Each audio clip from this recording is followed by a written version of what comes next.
안녕하세요. 결혼한 지 올해로 23년 차인 50대 여성입니다. 이날 이때까지 어디서 제대로 제 이야기를 해본 적이 없어서 어디서부터 어떻게 시작해야 할지 모르겠지만 두서가 없더라도 들어주시길 바랍니다. 처음엔 친정에 얘기를 하고 털어버릴까, 친구들에게 하고 털어버릴까 생각도 안 한 것은 아니지만 그것도 그때뿐이지 결국엔 제 얼굴에 침 뱉기가 되지 않을까 싶어서 쉽지가 않더라고요. 그래도 다행인 건 남편만큼은 제 편이고 저를 이해해준다는 거예요. 하지만 역시나 살아온 지난 날들에 회의감이 든다고 해야 할지 제 마음을 저도 한마디로 딱 정의 내리기 어려울 만큼 복잡하고 어렵다 싶습니다. 남편하고는 오래전 직장 생활을 하다 만났습니다. 남편은 사내에서도 나름대로 인기가 있는 사람이었고 저는 솔직히 예쁜 얼굴은 아니라서 남편처럼 좋다 하는 사람이 있고 그런 것은 아니었어요. 그런데 그렇게 같이 직장을 다닌 지 3년인가 되었을 무렵 남편이 저더러 만나보고 싶다고 하대요. 제 수더분한 성격하고 주변 사람들하고 두루두루 잘 지내는 게 보기가 좋았다면서요. 저는 생각지도 못한 남편의 말에 떨리기도 했고 부담스럽기도 해서 처음엔 남편을 밀어냈는데 그런데 남편이 2번이고 3번이고 다가오는 거예요. 그래서 남편이 저를 정말 좋아하는가 보다 싶어서 결국 사귀기 시작했고 사귄 지 1년도 안 돼서 시댁에 인사 가고 그렇게 일사천리로 부부의 영까지 맺게 되었습니다. 남편은 사남매 중 둘째로 위로 형 하나 누나 하나 그리고 아래로 여동생 하나 그렇게 있었어요. 그런데 문제는 시부모님 자체가 재산도 없으시고 노후 준비도 안 되어 있으시다 보니 사남매가 십시일반 돈을 모아 시부모님 생활비를 대고 있었죠. 그렇다 보니 저랑 남편이 결혼할 때도 크게 도움을 주실 형편이 못 되었고요. 저도 이건 처음부터 알고 있었기 때문에 크게 마음을 쓰진 않았습니다. 신혼살림은 제가 살던 자취방에 남편이 자기 옷까지만 들고 와서 시작하게 되었고 차도 제가 처녀적부터 타던 차를 그대로 탔습니다. 시부모님께 받은 거라곤 금으로 된 상가락지가 전부였지만 괜찮았어요. 2분이 워낙에 저에게 미안해하셨고 고마워하셨거든요. 그래서 그 마음만으로도 충분히 위로가 되었달까요. 친정에서는 남자가 가진 것 없이 장가오는 것보다 여자가 아무것도 없이 시집가는 게 나중에 더 흠잡히기 좋다며 남편 쪽 형편과는 관계없이 돈으로 5천을 해주셨습니다. 지금이야 돈이라는 게 흔해져서 5천이 그렇게 큰 돈 같지 않지만 20여 년 전에는 절대로 적지 않은 돈이었어요. 그리고 그 일로 남편은 저희 부모님께 면목이 없다며 몇 번이나 머리를 숙였고 저희 부모님은 그런 소리 듣자고 준 돈이 아니라며 그저 당신들 딸인 저 마음고생은 시키지 말라고 하시대요. 그리고 실제로 남편 한 사람만 놓고 말하자면 제 마음고생을 시키는 일은 거의 없었어요. 술도 안 하지 담배도 안 피지 다른 여자에는 관심도 없지 오로지 일과 가정밖에 모르는 사람이었습니다. 하지만 그럼에도 불구하고 남편과 제 사이에서 큰 소리가 나는 경우가 종종 있었는데 그건 상황 자체가 시댁과 관련이 되어 있을 때였어요. 특히나 시부모님이 돌아가신 이후로는 일이 더 복잡해졌지요. 처음에 아버님이 돌아가셨을 때였습니다. 아버님은 매년 의례껏 하시던 건강검진에서 생각지도 못한 간암 판정을 받으시고 이후로 병세가 급격히 악화되어 6개월 만에 돌아가셨거든요. 그런데 그 6개월 동안 솔직히 자식이 많다고 해서 좋은 것도 아니라는 걸 제가 제 눈으로 똑똑히 보고 뼈저리게 깨달았습니다. 아들, 딸의 사위 며느리까지 하면 8이나 되었는데 누구 하나 선뜻 아버님을 모시고 병원에 가겠다 하는 사람이 없었으니까요. 그리고 부끄러운 이야기지만 저희 남편도 마찬가지였습니다. 물론 제 남편인 만큼 대변을 해보자면 그 시기에 남편이 다니던 회사가 상황이 좋지가 못했어요. 당사자의 의사와는 관계없이 회사에서 대규모 구조조정이 단행되기도 했고요. 저는 진작에 애들 육아로 인해 회사를 관두고 전업주부를 하고 있던 상황이었으니 한마디로 저희 애들까지 해서 3사람이 남편 하나만 바라보고 있던 상황이었지요. 그래서 남편은 휴가니 뭐니 그런 것들로 괜히 눈에 띄고 싶지 않다고 했고 그리고 저는 남편이 벌어다주는 돈으로 생활을 꾸리는 사람으로서 그런 남편에게 자식이 돼서는 어떻게 그럴 수 있니 엄니를 따지며 한마디로 자식된 도리를 하라는 그런 잣대를 들이댈 입장이 못 되었달까요. 그리고 사정이 그렇다 보니 남편의 형, 그러니까 아주버님네도 이해가 안 가는 것은 아니었습니다. 일단 아주버님네 경우 형님이 애를 데리고 해외에서 지내고 있었고 아주버님은 기러기 아빠였는데 기러기 아빠한테 솔직히 뭘 제가 기대했겠어요? 그렇다고 하나 있는 아들 공부 좀 시켜보겠다고 나간 형님더러 제가 뭐라고 들어와라 마라 할 상황도 못 되었고요. 그리고 그런 의미로 시동생에게도 기대치가 없었습니다. 시동생도 저희 남편처럼 외벌이의 직장 생활을 하고 있었으니 본인은 바빠서 못한대지. 그러면 시동생 대신 동서라도 좀 도와주면 겠는데 동서는 뭐 가타부타 말이었고. 그리고 동서한테 뭐라고 해도 시동생이 해야 하는 거지. 제가 나설 자리는 아니잖아요. 그래서 뭐 말을 못했죠. 그리고 솔직히 신우는 남편보다 2살이 많았는데 당시 저희 첫째랑 비슷한 나이대에 아들을 키우고 있었어요. 그리고 하는 말이 애는 엄마가 키워야 하지 않겠냐면서 자기는 애를 키워야 돼서 병간호는 못한다고 하는 거예요. 솔직히 그 이야기를 들었을 땐 한마디로 황당 그 자체였습니다.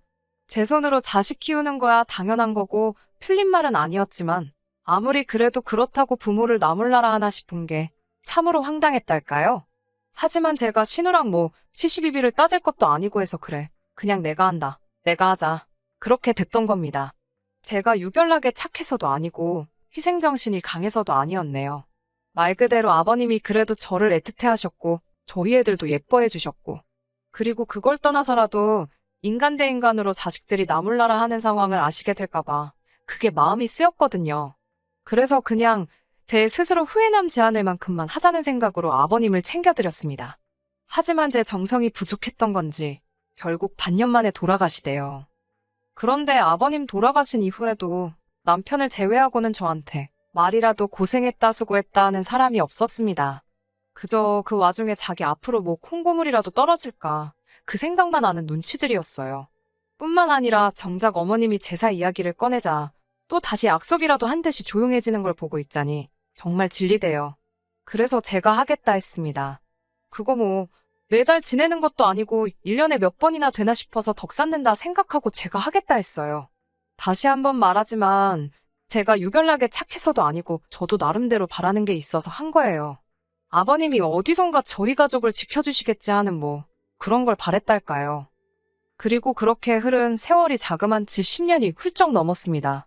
그 긴 세월 동안 저희 가족뿐만 아니라 제 친정에도 그리고 시댁 식구들에게도 이런저런 크고 작은 일들이 있었죠. 그런데 이렇게 표현하자면 좀 그렇지만 친정은 나날이 사정이 나아진 반면 시댁은 그렇지가 못했어요. 일단 친정의 경우 친정어머니가 언젠가 재개발 승인만 나면 대박이 날 거라며 꼭 쥐고 계시던 아파트가 있었는데 그게 정말 재개발 승인이 나면서 순식간에 집값이 2배도 넘게 올랐거든요. 그리고 그런 과정에서 여윳돈이 생기신 친정어머니가 애들 대학 학비에 보태라고 목돈을 저에게 쥐어주셨지요. 뿐만 아니라 저희를 데리고 유럽이며 어디며 해외여행도 가주셨네요. 솔직히 저희도 먹고 살기가 아주 빠듯한 것은 아니었지만 그렇다고 여유가 있는 편도 아니다 보니 남들 다 가는 해외여행도 2번인가 밖에 가본 적이 없었는데 친정어머니 덕에 애들도 세상 구경하고 저희 부부도 좋은 추억도 만들고 그리고 말씀하시길 친정부모님 2분 다 돌아가시면 이 재산은 다 제 것이지 않냐며 저더러 너무 아둥바둥 살지 말라고 하시는 거예요. 저 정말 맹세컨대 그 재산이 제 것이라 생각한 적 없습니다만 그래도 그 말씀이 힘이 되는 건 사실이었어요. 그런데 반면에 시댁은 아버님이 돌아가신 이후로 어쨌든 사남매의 사이가 그렇게 좋지는 않았던 게 사실이에요. 일단은 앞서 말씀드린 대로 재산 문제로 서로 할 말 못할 말이 오고 가버렸으니까요. 그러다 몇 년 후에는 어머님이 교통사고를 당하셨는데 그때도 누구 하나 나서는 사람이 없었습니다. 심지어 그때는 아버님 때와는 달리 손자 손녀들도 제법 어른 티를 내던 때였는데 말이죠. 그래서 결국 또 제가 하게 되었습니다. 그리고 이때도 그냥 어머님이 저희 애들을 많이 예뻐해 주셨으니 받은 사랑 돌려드린다는 심정으로 병간호를 도맡은 거지. 별다른 뜻이 있어서도 아니고 그렇다고 제가 착해 빠져서 그런 것도 아니었어요. 물론 이유가 어쨌건 간에 남편은 무척이나 고마워했지만요. 그리고 지금도 아버님이고 어머님이고 2분 수발 들고 한 거에 대해서는 이만큼의 후회도 없습니다. 사람이 어떻게 늘 손익을 따지며 살 수 있겠어요? 가끔은 그저 마음이 시키는 대로 따라갈 수도 있는 거죠. 하지만 어머님 또한 사고의 정도가 심했던 탓에 결국 다시 일어나지 못하시고 1달 만에 세상을 떠나셨습니다. 그리고 이후의 일은 말해 뭐하겠나 싶을 정도로 아버님 때와 똑같이 흘러갔어요. 아버님 제사를 이미 제가 맡아 치르고 있었으니 어머님 제사도 당연하다는 듯 제 몫이 되었죠. 하지만 이 또한 저에게 문제되는 일은 아니었습니다. 그리고 솔직히 제가 아버님 제사를 치른 덕이라고 말하기도 그렇지만 그래도 그게 저는 나름대로 덕을 쌓은 거라 생각했거든요. 그래서인지 저희 애들이 어디 하나 아픈 데 없이 건강하게 자라서는 대학도 좋은 대학을 갔어요. 특히 첫째는 졸업도 하기 전에 변리사 자격증을 따면서 나름대로 탄탄대로를 걷게 되었고요. 둘째도 의대에 입학하면서 저나 남편에게 큰 자랑거리가 돼주었습니다. 그리고 이 모든 게 남편은 제가 평소에 마음을 굳게 써서 아이들이 복을 받은 거 아니겠냐고 말해주대요. 사실 아이들의 노력이 없었으면 불가능했을 일이지만 그래도 가장 가까운 사람이 그 공을 제 몫으로 돌려주니 기분이 싫지만은 않았어요. 그런데 이게 욕먹을 일이 될 줄은 몰랐습니다. 얼마 전에 있었던 일이었어요. 어머님이 돌아가시기 전에 저에게 따로 금부치 몇 개를 남기신 게 있었는데 그때 저더러 다 가지라 하셨거든요. 솔직히 재산적 가치로 치면 돈 1,000만 원이 적다는 건 아니지만 그 정도나 될까 모르겠어요.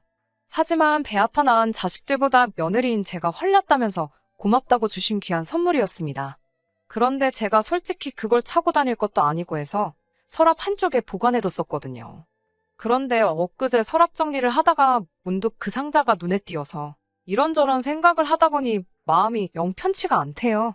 다른 사람은 몰라도 신우는 딸이기도 하니까 어머님이 얼마나 그리울까 싶어가지고요. 원래 모자 사이도 특별하지만 모녀간엔 말로 설명할 수 없는 뭔가가 있잖아요. 그래서 신우에게 시간 날 때 우리 집에 한번 오라고 했어요. 줄 게 있어서 그렇다고요. 그리고 그렇게 신우가 저희 집에 왔는데 어째 집에 들어올 때부터 표정이 영 좋지가 않대요. 그래서 왜 그러나 하고 생각을 해보니까 저희가 얼마 전에 좀 큰 평수로 이사를 했거든요.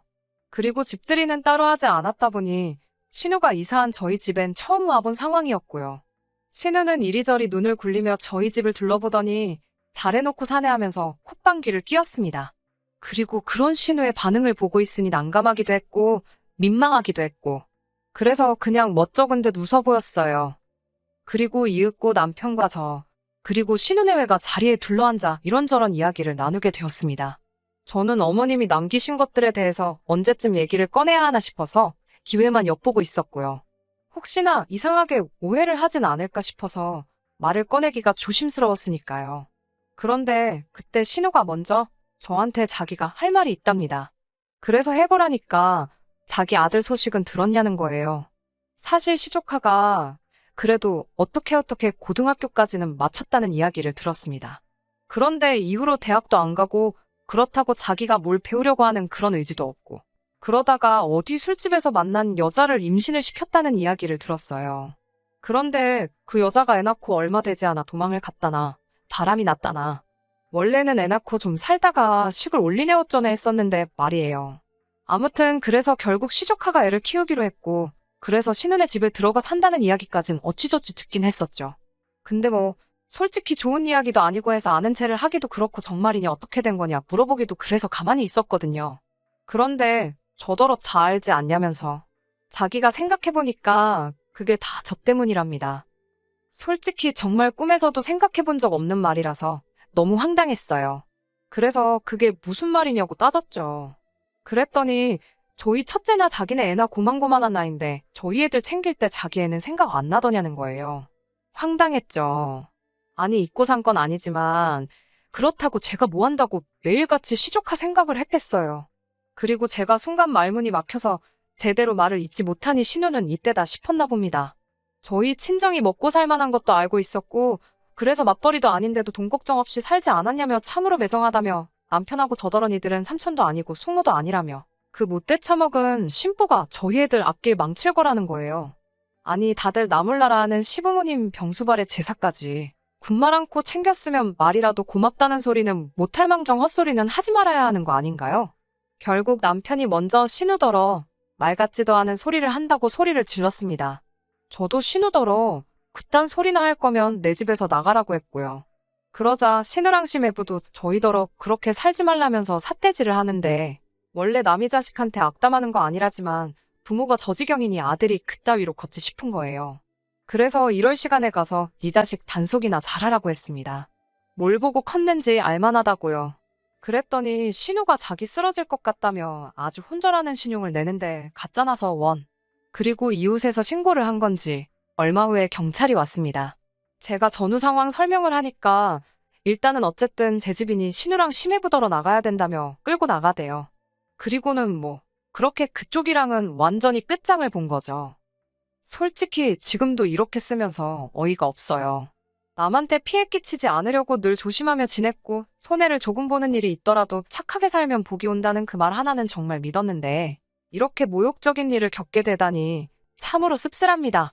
남편은 그날 이후로 저에게 미안해서 고개를 못 들겠다며 속상해하는데, 그런 주눅든 남편의 모습도 참으로 보기가 괴로워요. 제가 정말 시조카 앞날을 망친 걸까요? 아니, 살다 살다 자기 자식 잘못됐다고 외삼촌 외숙모를 탓하는 사람들은 처음 봅니다. 전에는 망나니 같은 시조카 때문에 신우가 고생이다 싶었는데, 이제는 저런 부모 밑에서 자라서 망나니가 됐구나 싶어서 시조카가 불쌍하네요. 끝까지 들어주셔서 감사합니다. 오늘의 사연은 여기까지입니다. 구독과 좋아요, 알람 설정 부탁드리고 더 좋은 사연으로 다시 찾아뵙겠습니다. 감사합니다.